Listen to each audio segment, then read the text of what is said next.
Hi, my name is Connor, And I'm Jason. and you're listening to the Amazed and Perplexed podcast.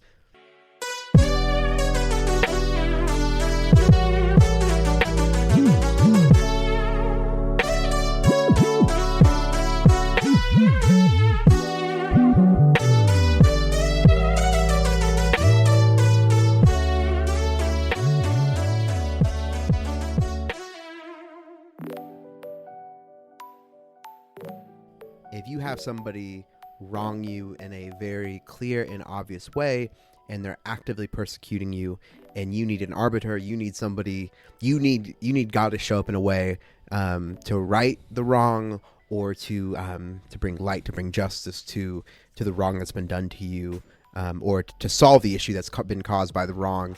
I was doing some introspection for the first time in a few months, but first time for everything. I was doing some introspection, and I realized when I call out for justice for myself, it sounds a little bit different than when I call out for justice for you, or for a cause, or for a group of people.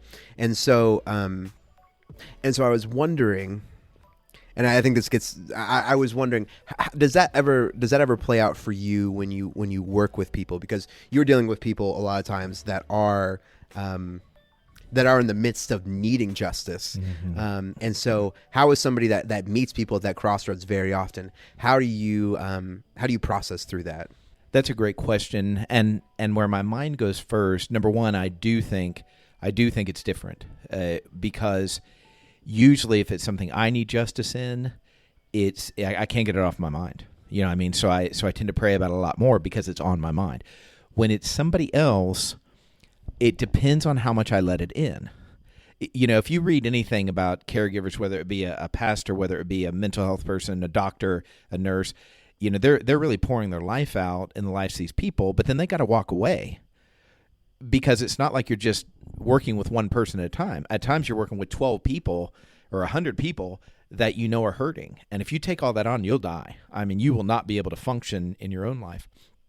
So on one hand, as a practice, I have to keep things at arm's length, but then sometimes I overdo it and I'm totally disconnected. So somebody calls me and I have been praying for them, but it's much more of a program thing. Like, okay, I need to, 2 or 3 times a day, I need to make sure this is in front of me, even leaving myself a reminder, pray for this person,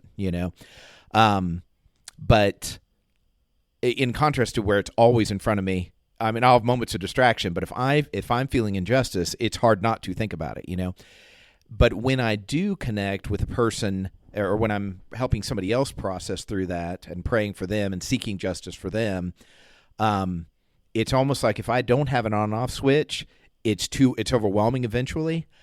But I have to recognize too, like I will say a prayer, God, help me to connect with this person now, because I had turned it off in order to live and breathe and be healthy.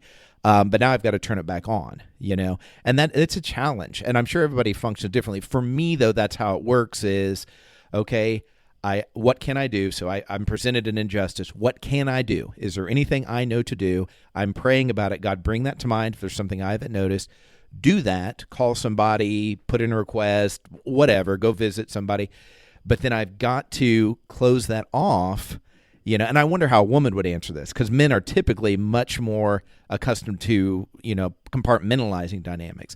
But that is the challenge. I will say, anytime your heart is turned to compassion, the devil wants to use it against you to drown you.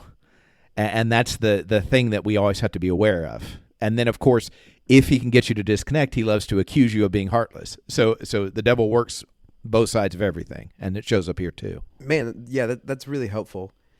I think about, the fascinating thing for me is this hard distinction between, you have to set these guidelines and you have to have these structures, otherwise you'll be overwhelmed. But to truly grieve with people, to truly have, like go to the King earnestly and with passion and with desire to see change for somebody, or to see justice happen, you have to have deep empathy for the people being affected by the injustice. And so that interplay is just so fascinating to me, of how you can seek after that deep empathy so that you can connect to this person's plight and the injustice, while also maintaining this structure, which seems so anti-person, but yet it's so vital to your person and to the people that you're responsible to. Yeah, and the thing that I always reflect on is, what can I take from Jesus? Obviously, Jesus is very different than I am in many ways. One thing that is and I say that because a lot of times we'll project onto Jesus what we're passionate about. So I'm passionate about preventing forest fires, so of course Jesus was very passionate about, and I'll find some verse that I'll figure out attached to that. Or take one example, I'm very pro-life, a person would say, so they're going to find that one time, Jesus did that, and that'll become the whole thing. And that's not bad. It may be a truth about Jesus. Did Jesus care about nature? I think you can make a strong case for that. He created it, But what we realize is there's no human impassioned about all the injustice. No human is impassioned about all. They're usually impassioned about one or two. So when I'm impassioned about something and you're not impassioned about it, for me to be frustrated with you for not being, I understand it humanly, but I'm like, well, there's 1,000 other very important issues, that I'm not impassioned about right now that I think a good person might want to be impassioned about. Sure. Because we only have a certain amount of capacity. Yeah, and I've always been not angry with Jesus, but frustrated, because there are times where he addresses deep injustices with individuals and with groups of people that are being downtrodden upon by the religious elites and by the Romans. The times where he directly addresses it, but the other times, I've talked about, historically speaking, it's almost certain Jesus walked down roads where Romans had crucified his people, crucified as an example, and yet there's no that's a pretty big deal, and yet there's no hey, see you at the pole sort of event where we're going to talk about we're going to push back. We're going to push back against something. If you're going to be is Jesus for crucifying innocent people or crucifying anybody in general? No, he's really not in favor of it at all.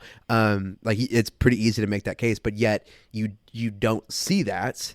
And even the issues of hunger with Jesus is encountering and acknowledges all the time, these people are hungry, and sometimes he does things to help it, but there's no okay, now we gotta I'm empowering you guys, you have the fishes and loaves power, and just go about and make sure these people are never hungry again. He helps them, he solves the injustice of their hunger in the moment, and then he just releases them after that. Right. And it's so, one, it helps me connect to the human aspect of Jesus, but then there's a big part of me, and this is not me coming to a solution, it's something I still struggle with, where I'm yeah, but just go a little bit further, just show a little bit more passion, show a little bit more what I would see as caring, is what I would see as the ultimate right thing to do. And so that doesn't directly relate to the passage today, but it does in a tangential sort of way. And so that was something that, when I was looking over just what we could talk about today, that question just had kind of percolated in my mind. And so I don't know. Do you have anything else I need to? I was just going to say, yeah, we could go on a long time, and it may come up in the discussion, but I do think it is important to keep. I am constantly seeing Jesus as I want him to be. Mm-hmm. And we project because we say, well, a really good God would do this, of course. Yeah. And it's whatever I perceive as good in that moment. Mm-hmm. And I just need to own, with all my time spent looking at Jesus as best I can and asking for clarity, I still may only see him up to 60, 70%. Maybe it's really 10 or 12. I don't know. And this idea of thinking, it's that idea of taking it a step further. The Pharisees would have been fine to say, no, we think this is how God should work, but we're open. But I've encountered people all my life that's this is how God is, period. And I'm like, well, what about these sections of passage? And they're like, you're a heretic. And I'm like, that's the Pharisees. That's the Pharisees saying, I've already, with my human brilliance, decided this is the rule forever and ever. And I don't care what the Bible says. I'm not talking about non-Christians. I'm talking about Christian leaders have said this to me, where I'm like, what about these verses? What about this thing that's happening? I think this changes us. And there's no budge. And that's the problem. And it's most justified when I say this is an injustice and it must be fixed, and here's how God thinks about it. And here's I'm like, how God would do. Here's how God would. And here's how God would do. And everybody else has to do it the same. And that inherently becomes non-Christian. Mm-hmm. It's convicting, and we'll get right to the passage here in a second. I've realized I do this with people all the time. So Jason and I have a pretty close relationship. At the end of the day, though, we meet together for 2.5 hours a week. That's what, 170 plus hours in a week. It's a small fraction of time, and I feel like I know you super well. But I realize, we have a very like free relationship where I'm not like we're not mad at each other. We have to cancel. We have to move things around or anything like that. But I realize with people, like even with my wife, who I feel like I know better than anybody else on the planet, the times that I get really truly angry or upset or mad with her or I don't understand her, it's because I know this 75% of her, I know this 85% of her, and I filled in the gap of what I think she should be, the other 15% of what I don't know, of who I don't know her to be, or however you want to phrase that. And I am I'm wondering now, and I'll have to do some introspection for the second time in a year, and really think about when I'm mad with my wife, is it because of the 75% I know about her, or is it because of the 25% of that, well, a good wife would do this, or a good and caring, God would do that? And so that was just a convicting thought that I had at that last little bit.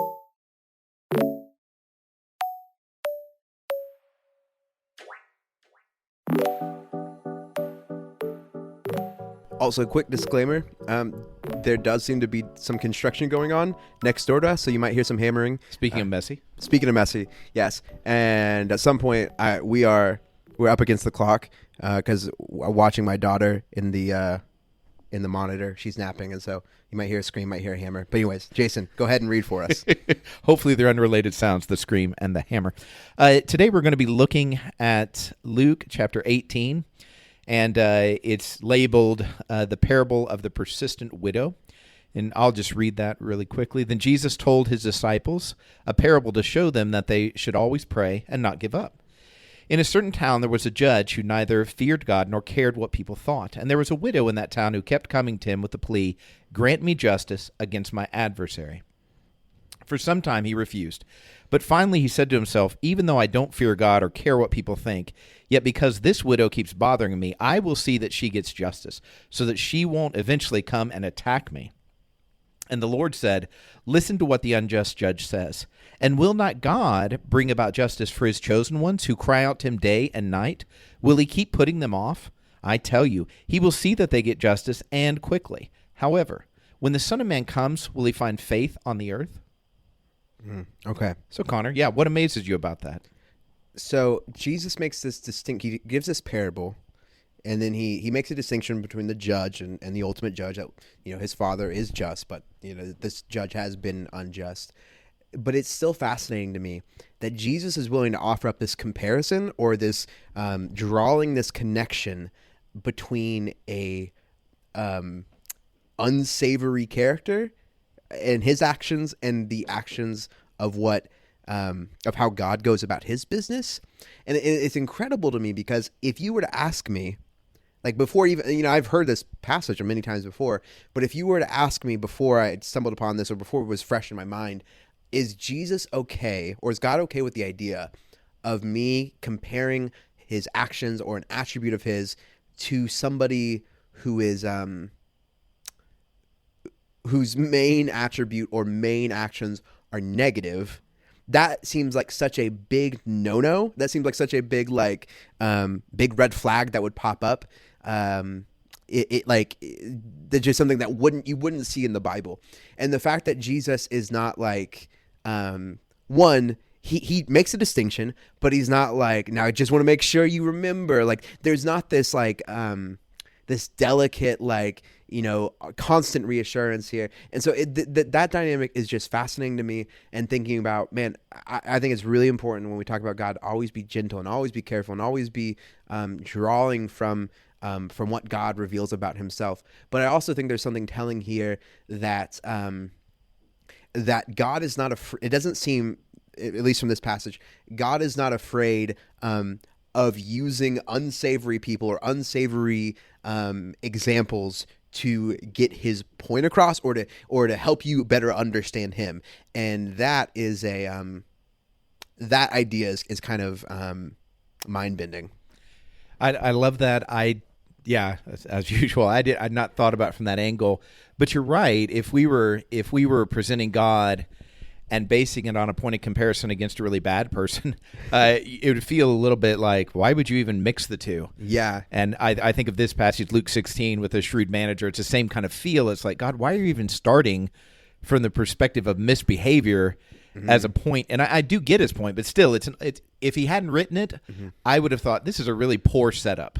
Yeah, it's just really fascinating to me that for me, I would feel like if somebody else was saying this, like if this wasn't Jesus, if this was one of his disciples and he's told this parable and he was trying to get this point across of God, of how God deals with mercy and judgment, I would be like, okay, Peter, you got to go way back. We got to start over. We got to rework this analogy. We got to rework this parable because we can't start off negative. Yeah, it is. I've never thought about it being odd reasoning. I would think you start off with a positive person, but there's some other reason why you couldn't get justice. It's not just his attitude that he's like, I hate you. I'm not listening to you. You're beneath me. Yeah, that is interesting. I'll tell you what amazes me is I keep trying to make a distinction because in the parable, she's not asking God for anything. She's just keep asking this judge. And I think in my mind, I've had her asking God for things, and God didn't come through at all in this parable, because it's the pestering of the judge. And that brings up some things that I think I'll get to in perplexing. But in terms of, I'm always asking myself, what's the expectation here of us? And clearly keep asking. But the question at the end of the parable, which is almost like a break, he'll often process even just a thought after a parable, and it's almost like he's asking himself this last question, when the Son of Man returns. So I take that to say he's thinking ahead. I will leave.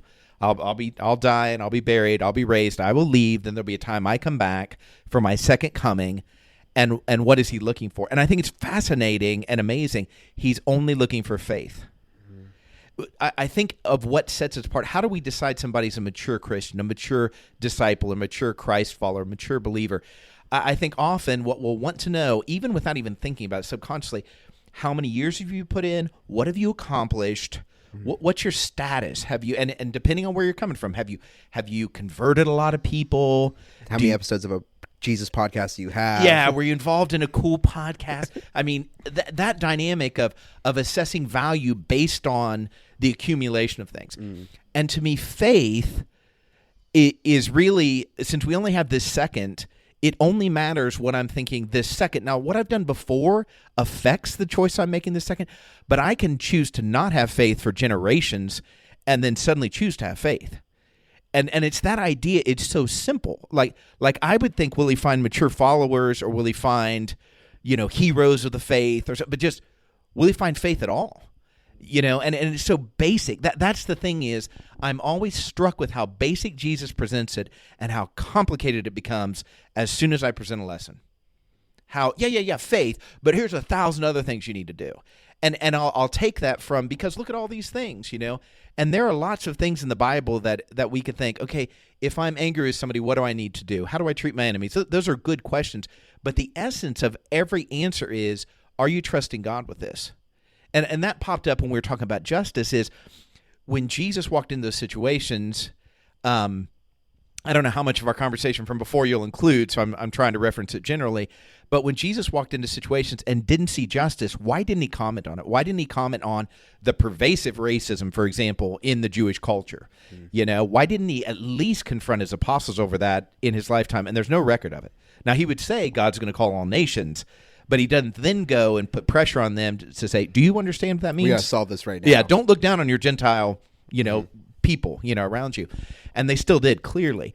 And so what I think, though, and I think this is true with every situation, he knew the 5,000 people he fed one day wouldn't have food the next day, not supernaturally at least, So why didn't he empower a person for each region to feed everybody in that region and solve that problem, And it's because he trusted God with the situation. His faith was the more important thing than his actions. And we do the opposite. Show me your actions, and then I'll know you really have faith. And I think real faith produces actions, but it's not assessed by actions.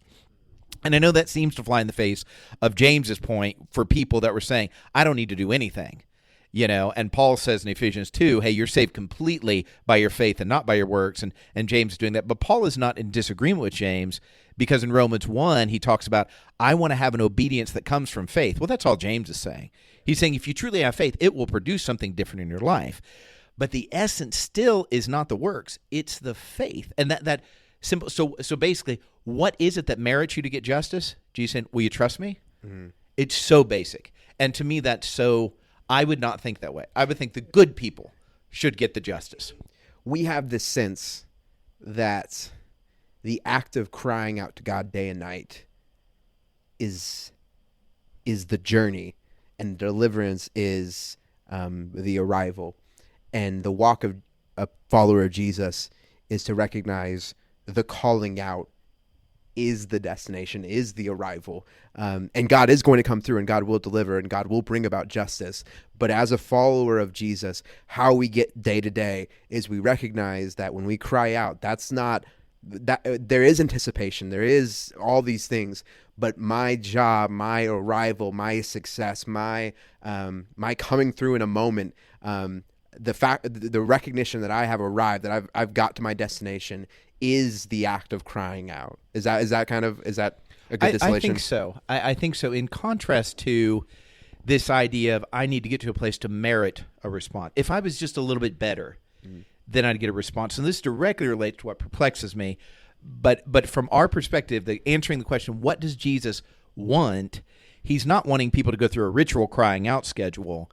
He's wanting them to have faith in the moment, because in the past, that used to be the present. I know that's pretty deep thinking, but the past, those were those moments where you heard it. And let me give you a contrast.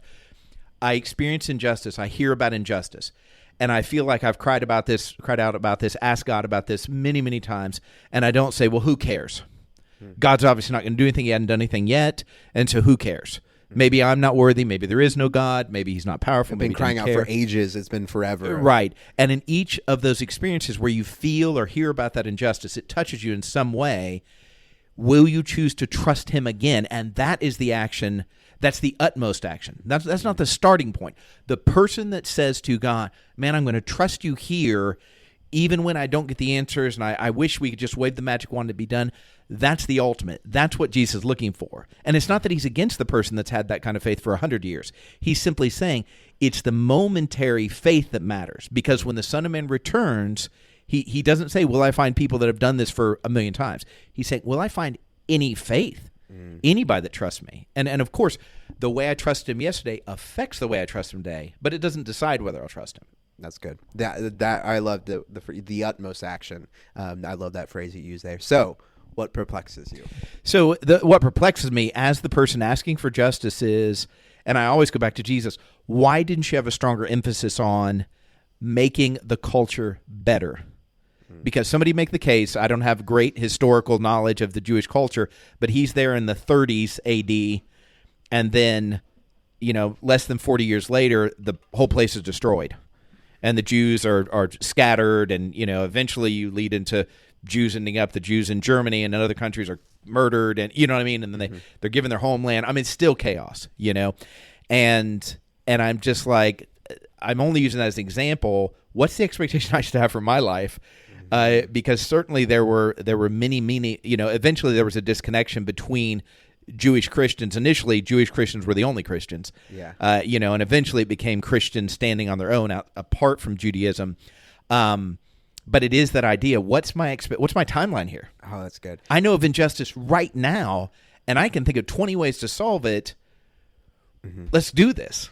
So you think about the Jewish people who, even the people that eventually do become followers of Jesus, their entire life and the generations before them, thousands of years have been waiting, anticipating the coming of the Messiah, to right these issues, to be the person. I think that Jesus be a different person or be a different kind of person, but ultimately they've been waiting, and eventually they accept who he is and accept this reality, and then to think about the culmination of all this of the people of Israel and the anticipation of waiting for Jesus, and still to think there's 2,000 years of absolute heartache and torture and just absolute misery for this group of people, and to think about, man, that is just there are things that I cry out for justice for myself now. There are things that I cry out for justice for people that I don't know, or groups of people that I'm not necessarily a part of,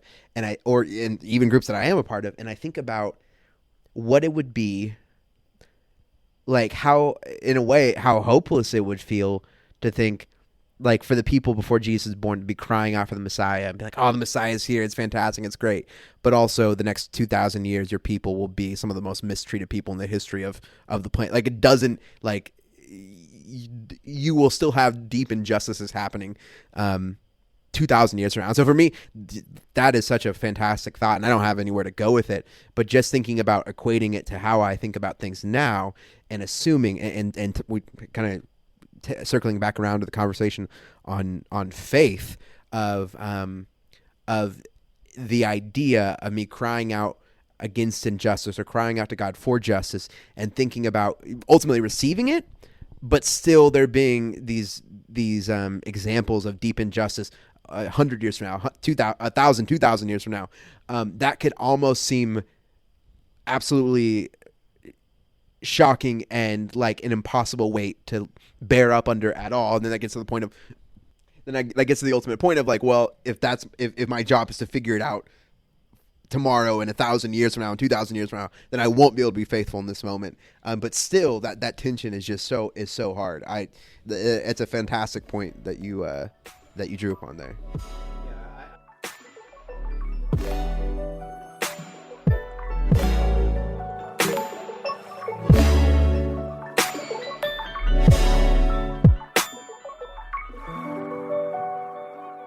Yeah, I think, I guess what alleviates my brain a little bit is because I think to myself, he's thinking from a very different vantage point. He's standing in eternity looking at all this and what ultimately will and won't matter and these kind of things.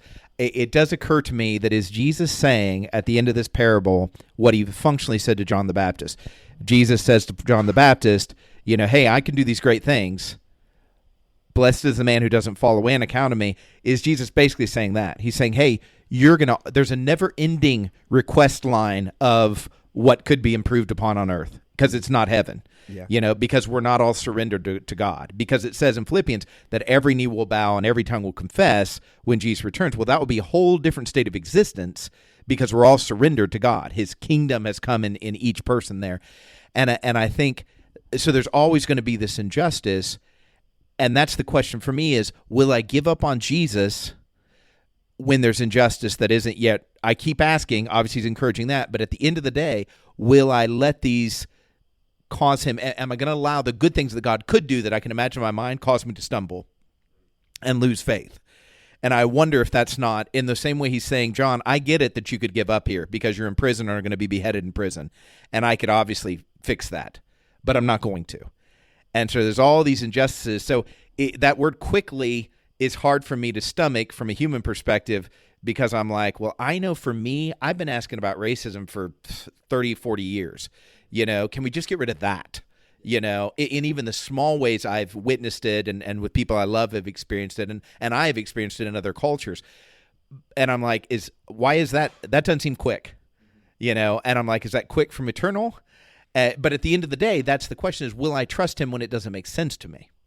That his timeline is different. And I'm just owning it is a choice I have to make, meaning it's a struggle because I'm like, if I had all power, I'd solve this. So what is quickly to you, God? But again, will I trust him with whatever that means? What about you? What perplexes you? Yeah, I think it's a very similar vein.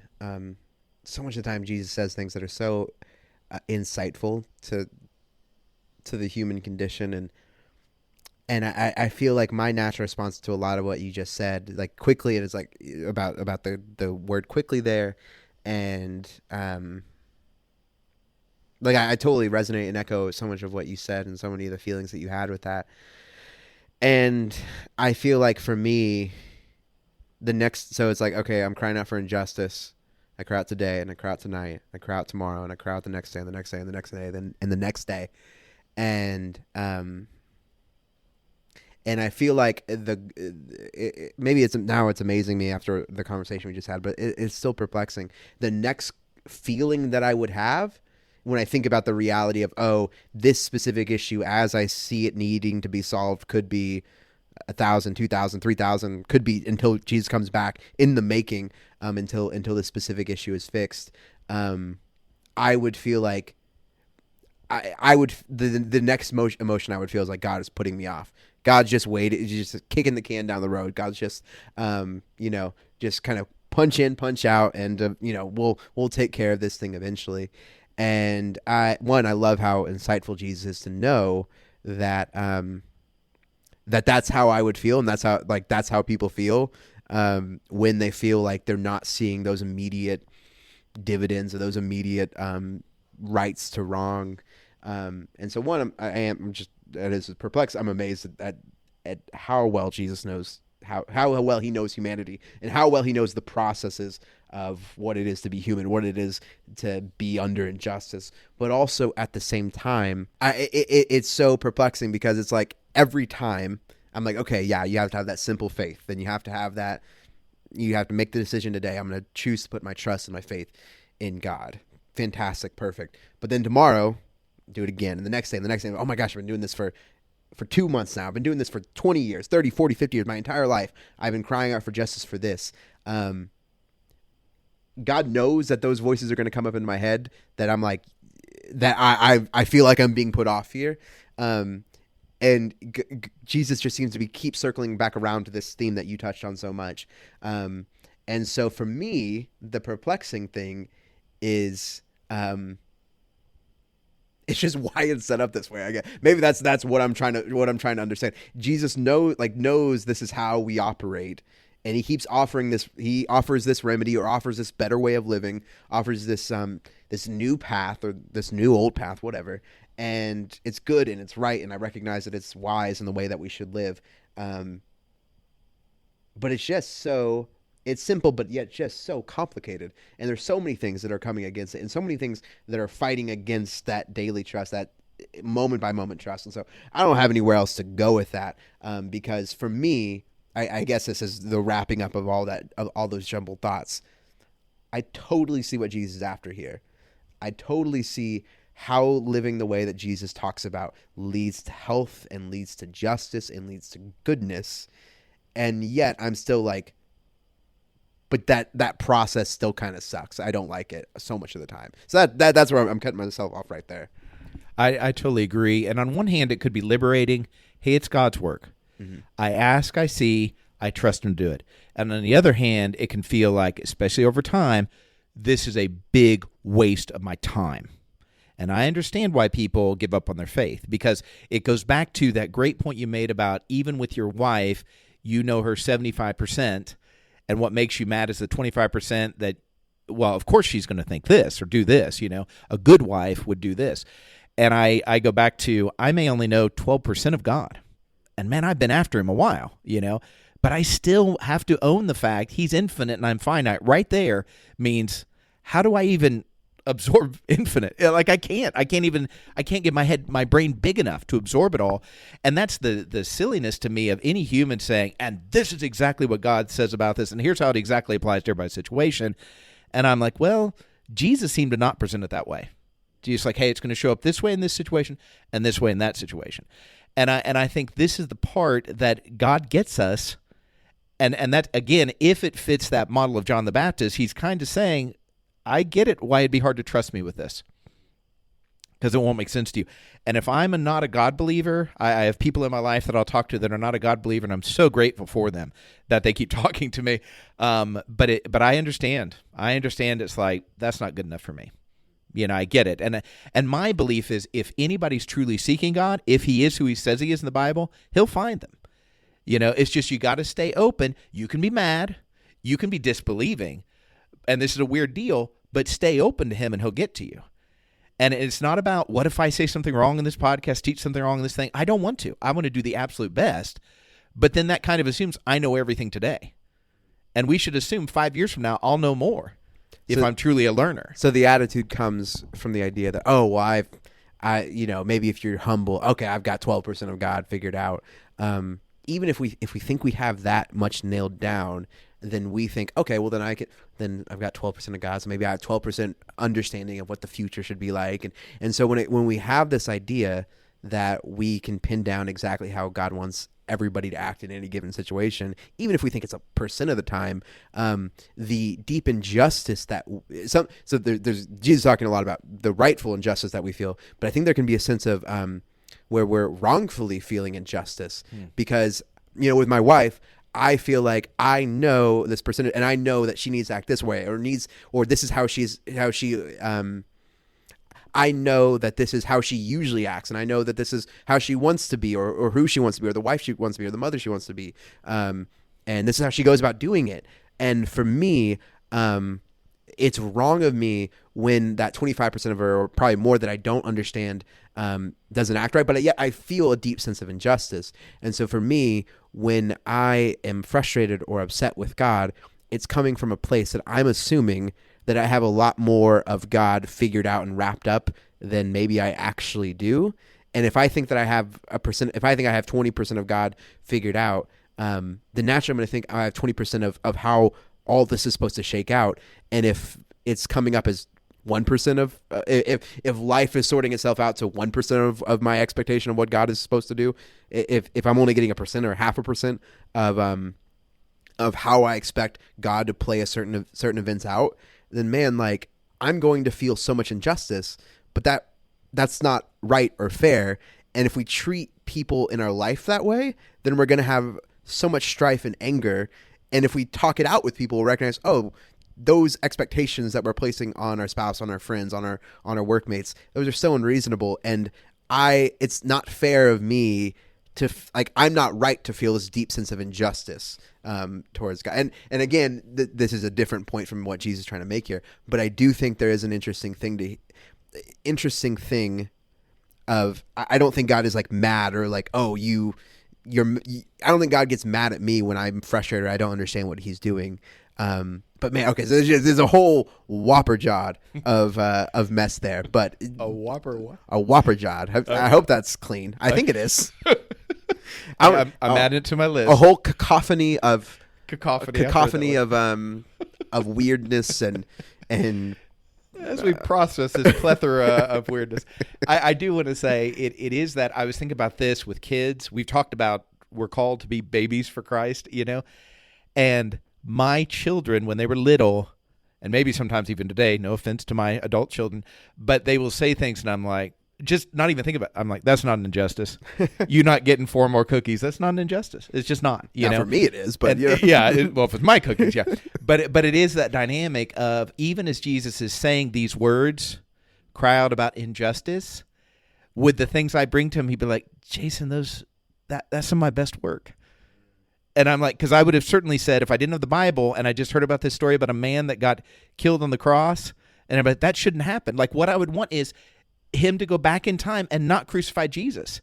And he's like, no, that's the ultimate signal of justice. Now, I want to be really clear. I'm not talking, if you're listening to this right now and you're thinking, are you calling my injustice justice? I'm like, no, I'm the dummy in this story. That's my whole point, is I'm just a kid to God. I'm just a baby to God. So the things I feel are injustice may be his best work for the next generation.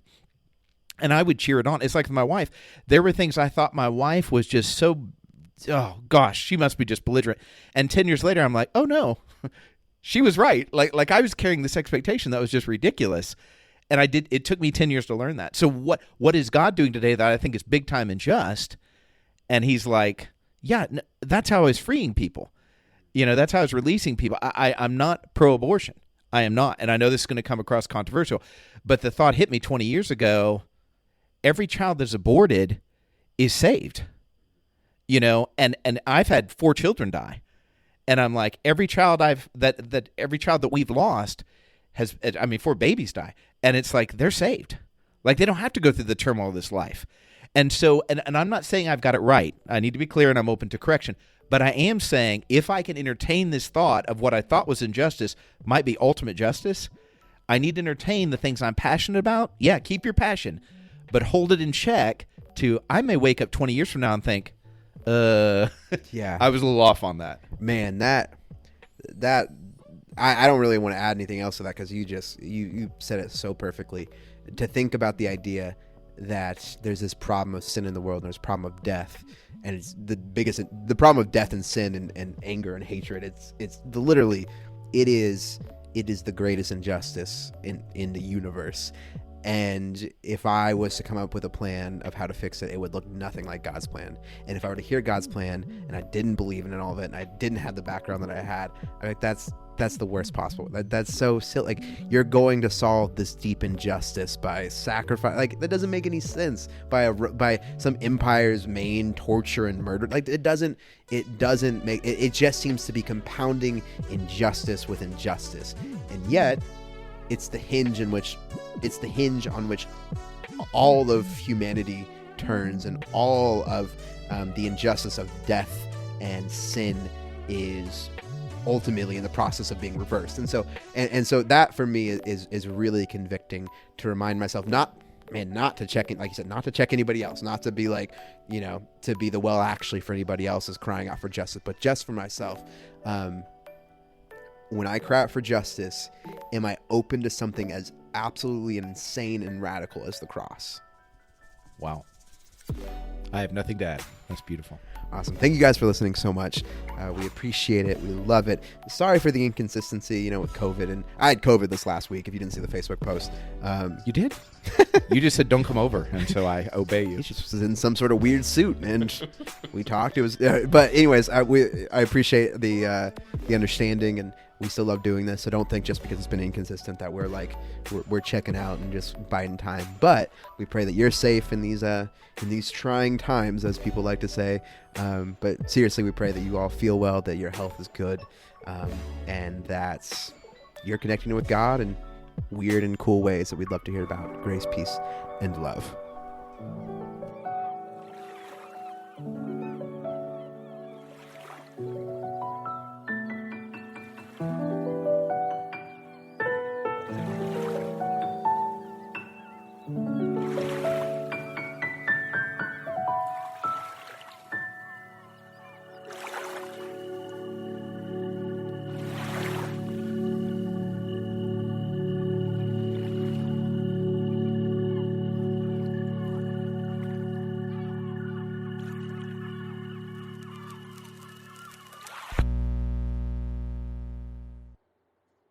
I want to just mention, love so much the people that will listen to our podcast. And sometimes when I'll have a conversation, people are like, well, I haven't listened to.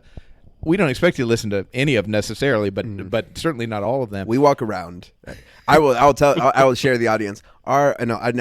Jason's never asked what our numbers are. We have more than 5 people listening and less than 50,000 people. And so we don't walk around at looking at 7 billion other people being like, you jerks haven't listened to all 73 episodes of our podcast. For anybody who happens to stumble upon this, the week this is released or 2 years from now, I would never it happens so often where people are like, oh, I feel so bad. Like, there's no judgment, no pressure if you haven't listened or aren't caught up in real time. So anyways, I just wanted to echo what you had to say. Yeah, and I just mentioned that because that always comes up. But Michael Ann Robinson has been a regular listener, and more specifically, she's given us lots of good feedback, and it's really helpful. The latest thing she brings up based on the podcast, I believe, about Jesus in the Garden of Gethsemane. But she says, listen to the newest episode. I thought it was really cool that y'all discussed how messy following God actually is, even if you theoretically did it perfectly.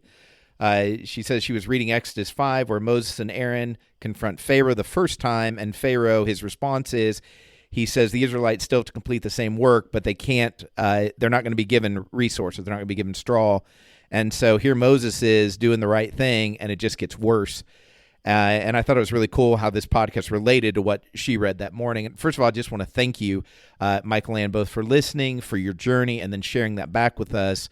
That to us is how we want this all to work, because that was just so good to see it through Moses' eyes and Aaron's eyes, and then obviously through your eyes. So thank you for that.